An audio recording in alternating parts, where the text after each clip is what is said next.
अस्सलामु अलैकुम वरहमतुल्लाह। हमने कुछ क्वेश्चंस कर लिए थे, यानी कि हम आलमोस्ट 19 क्वेश्चन कर चुके थे। तो आज क्वेश्चन नंबर 20 करना है। ठीक है, सॉल्व प्रॉब्लम्स हैं शाम सीरीज से। ठीक है, टेंसर से रिलेटेड। ठीक है, तो क्वेश्चन नंबर 20 हमें क्या कहता है?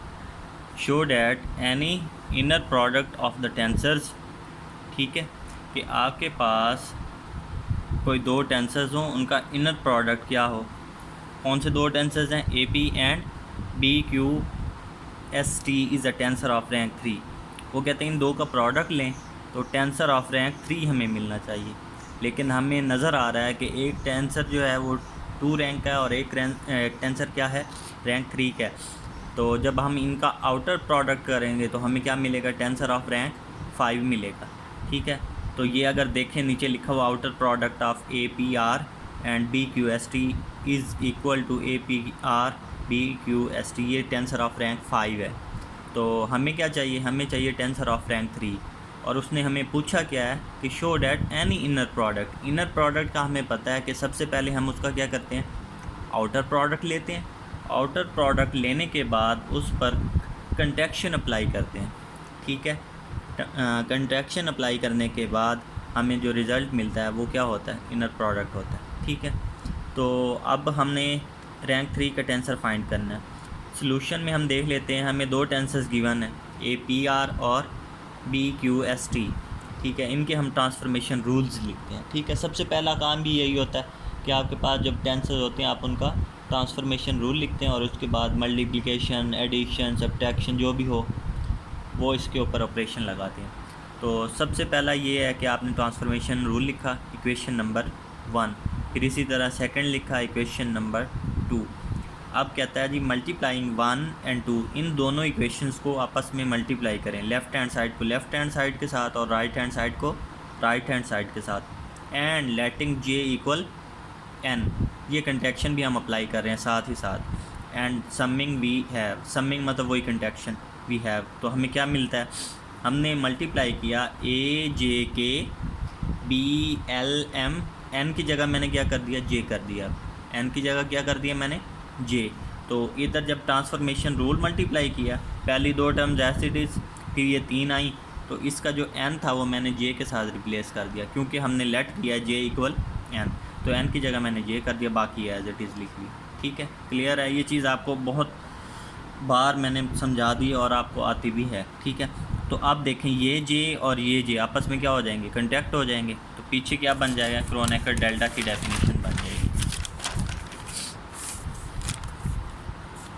ठीक है, तो ये करने के बाद आपने क्या करना है? इस पी को या फिर इस टी को, चलें टी को हम क्या करते हैं? पी कर देते हैं।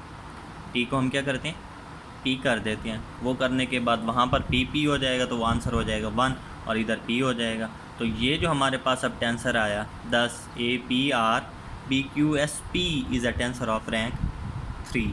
और हमें फाइंड क्या करना था? टेंसर ऑफ रैंक 3 ही फाइंड करना था, जो कि हमने कर लिया। क्लियर है? बहुत ईजी था ये तो। चलें आगे देखते हैं क्वेश्चन नंबर 23। अब हमने जो क्वेश्चन किया है वो है क्वेश्चन नंबर 20। इसके बाद आता है क्वेश्चन नंबर 21। उसमें वो एक स्केलर क्वांटिटी लेता है। ठीक है, एक स्केलर क्वांटिटी नहीं, ऐसे एक क्वांटिटी लेता है और एक लेता है टेंसर।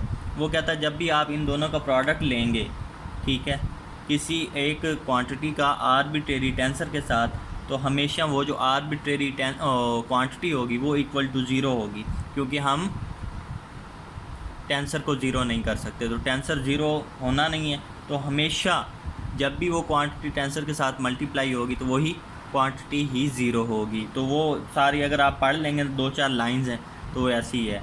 आगे है क्वेश्चन नंबर 22। जो क्वेश्चन नंबर 22 है वो हम कर चुके हैं।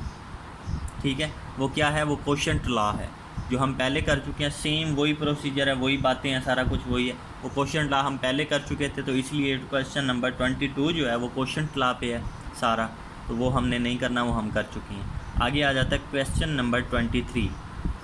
ठीक है, वो कहता है if a tensor A P Q R S T is symmetric, skew symmetric, with respect to indices P and Q. वो कहता है ये जो टेंसर है ये क्या है, सिमेट्रिक भी है और स्क्यू सिमेट्रिक, यानी कि दोनों का बताना है हमने। पहले सिमेट्रिक के लिए काम करेंगे, फिर हम क्या करेंगे, स्क्यू सिमेट्रिक के लिए भी उसे चेक करेंगे।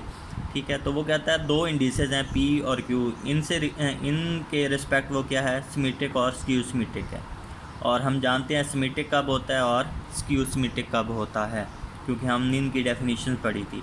Show that it remains symmetric with respect to P and Q in any coordinate system. Sorry, मैंने यहाँ पे स्क्यू सिमेट्रिक लिखना भूल गया हूँ, तो वो भी हमने चेक करना है। क्लियर है, स्टेटमेंट आपको क्लियर होगी। अब इसका सोल्यूशन देखते हैं। Given that A P Q R S T is a tensor then by transformation law.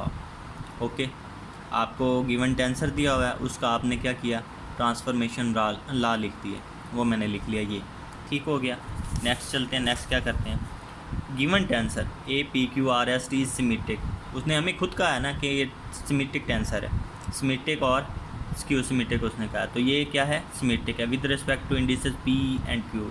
तो फिर बाय डेफिनेशन हम इसे लिख सकते हैं ना, A P Q R S T equal है A Q P R S T. ये डेफिनेशन हमने पढ़ी थी और यही हमने लिख लिया।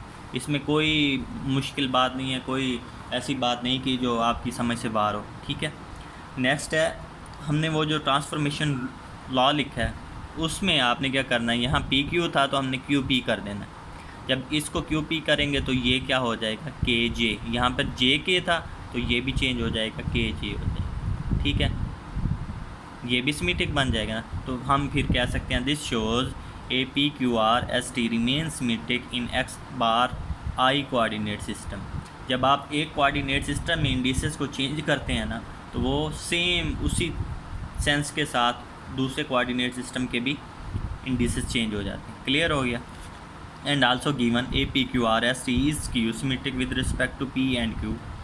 वही इंडिसेस है ना पी क्यू, इनके रिस्पेक्ट वो कह रहा है वो स्क्यू सिमेट्रिक भी है। तो by skew symmetric definition A P Q R S T equal है, माइनस लग जाता है। जब स्क्यू सिमेट्रिक की बात है तो क्या होता है, फिर हम माइनस लगा देते हैं, A Q P R S T हो जाएगा। ओके, ठीक है। सो बाय ट्रांसफॉर्मेशन लॉ जो हमने लिखा था उसी के मुताबिक फिर अब जब उसको क्यू पी आर करेंगे तो वो बन जाएगा माइनस ए बार के जे, पहले जे के था, अब के जे एल एम है। सेम वही प्रोसीजर है, सेम वही क्वेश्चन है, बस आपने क्या करना, माइनस आर लगा देना, क्योंकि अब ये कौन सी डेफिनेशन है, स्क्यू सिमेट्रिक की डेफिनेशन हमने अप्लाई की है। तो अब यहाँ पे क्या आ जाएगा, माइनस आ जाएगा। बहुत इजी है। ठीक है, अब हम देखते हैं लास्ट क्वेश्चन हमारा जो है वो करते हैं। और this shows A P Q R S T remains skew symmetric in x bar I coordinate system. Okay, बहुत ईजी था ये। तो आगे है क्वेश्चन नंबर 24। क्या कहता है, show that every tensor can be express as the sum of tensor one of which is symmetric and other is skew symmetric. One of which is symmetric and other is skew symmetric, वो ये कह रहा है। In a pair of covariant और contravariant indices. वो कहता है covariant indices में इसको शो कर दें या फिर कंटावेरिएंट इंडिसेस में इसको शो कर दें, वो आपकी मर्ज़ी है। ठीक है, तो हमने क्या किया कि हमने एक टेंसर लेना है, चाहे आप कोवेरिएंट टेंसर लें चाहे आप कंटावेरिएंट टेंसर लें। वो लेने के बाद हमने उस टेंसर को एक्सप्रेस करना है स्क्यू और symmetric and skew symmetric tensor का सम हमने शो करना है। वो कैसे करेंगे वो देख लेते हैं। ठीक है, तो suppose that A P R be any contravariant tensor. Okay, A P R क्या है, एनी कंटावेरिएंट टेंसर। आप यहाँ पर कोवेरिएंट भी ले सकते हैं, आपकी मर्ज़ी है। ठीक है, तो ए पी आर को मैंने लिखा 1/2 इंटू 2 ए पी आर, 2 के साथ कैंसिल, तो फिर वही बात आ गई ना कि हमने क्या किया, 2 से मल्टीप्लाई भी किया, 2 से डिवाइड भी किया। दिस इम्प्लाइज 1/2, ये 2 टाइम है तो हमने इसको सेपरेट करके सम फॉर्म में लिख दिया। ओके, ये 2 दफ़ा ऐड हुआ, ये इसके साथ जब ऐड हुआ तो 2 बना, तो हम इसको सेपरेट करके लिख लेते हैं। सेपरेट करके लिखने के बाद हमने क्या किया, 1/2 A P R as it is, A P R as it is, दरमियान में क्या लगाया, एक दफ़ा एडिशन एक दफ़ा सब्ट्रैक्शन। अगर हम ये कैंसिल आउट कर दें तो कोई फ़र्क पड़ता नहीं पड़ता, वही किया। ठीक है, अब आपने इसको अलहदा कर देना, इसको अलहदा कर देना, बस 1/2 A P R plus A R P plus 1/2, ठीक हो गया, ए P are minus R P, ये वाला आ गया। ओके, ऐसे ही है। ओके, तो ये हम इसको लिख लेते हैं आर पी आर और इसको हम लिख लेते हैं एस पी आर। इस पूरे को हम क्या लिख रहे हैं, एस पी आर, और इस पूरे को हम क्या लिख रहे हैं, R P R, where R P R equal है 1/2 A P R plus A R P है।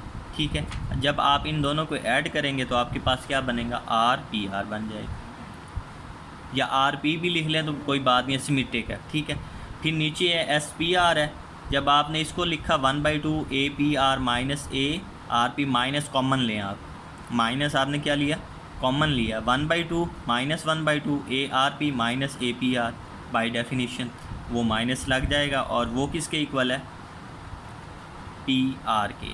ठीक है, तो ये क्या हो गया हमारे पास, ये बन गया माइनस एस पी आर, क्या बन गया, minus S P R. Clear हुआ।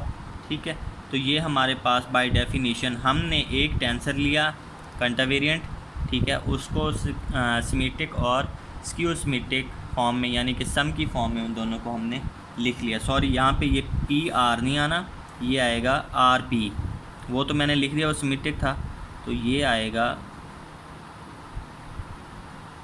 R P. क्लियर है, ठीक हो गया। ये पी आर नहीं, ये माइनस एस आर पी होगा और ये ऊपर वाला भी आर पी ही होगा। ठीक है, तो मैंने दोनों गलतियां कर दी हैं, पी आर ही लिख दिया, ये आर पी है। क्लियर है, ये भी आर पी है और ये भी नीचे वाला आर पी है बाय डेफिनीशन। ठीक है, तो ये माइनस आर लग जाएगा, तो are P are is symmetric and S P R is skew symmetric. ठीक है, इसके अलावा अगर आप लोगों को कुछ पूछना हो तो आप पूछ सकते हैं। अल्लाह।